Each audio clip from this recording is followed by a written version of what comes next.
अस्सलामुअलैकुम जी। बोल आ पंजाबी दे कहंदा सूंघण शक्ति तकड़ी कुत्ता धोखा खावे ना। सूंघण शक्ति तकड़ी कुत्ता धोखा खावे ना। उठ विगड़िया माड़ा छेती वैर गवावे ना। भुन के बीजे छोलियां नूं कदे लगन टाटा ना। टुर जाण मापे पिछों पूरियां हुंदियां घाटां। अलक वैड़ का गड्डी जुड़िया नेरी ठा देवे।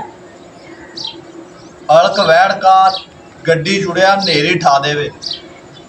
मले बेरी दा लग्या कंडा चीक मरा देवे। कम च पवे घड़म सदा ही बंदे काले तो। 60 कुलली लगदी डिग के पक्के खाले तो।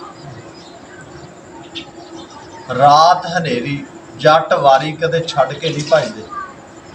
रात हनेरी जट वारी कदे छड़ के नहीं भजदे। बूट जुराबां पा के संधुआ नक्के नहीं बजदे। वार भैड़ा है संधुआ उखड़ गई कुआड़ी दा। ते अख तो परखिया जांदा बंदा इज्जत माड़ी। जिहड़ी सूंघण दी हिस्स हुंदी है ना, ये बड़ी अल्लाह ताला ने कुत्ते नूं दित्ती है। बड़ी उन्होंने सोच समझ हुंदी है। जिहड़ी चीज़ नूं सूंघदा ना उन्होंने भुल्लदा नहीं कदे भी। खुदा दी जात ने हर नस जिहड़ी है मखलूक आ उन्होंने अपने अपने दित्ते हैं। फिर जिहड़ा उठा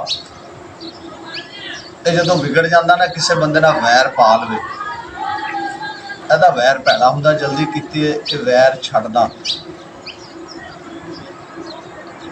फिर जिहड़े छोले भुन के बीजे जाते हैं उन्होंने फल नहीं लगता कदे।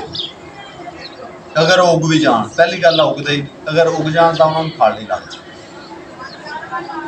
तो जदों माँ प्यो टुर जाते हैं ना बंदे दे, उन्हों की घाट सारी जिंदगी पूरी नहीं होती कदे भी। जिड्डे भी बंदे को अरूज आ जाए, जो मामलात हो जाए, जेडे माँ प्यो आ उन्हों की घाट नहीं।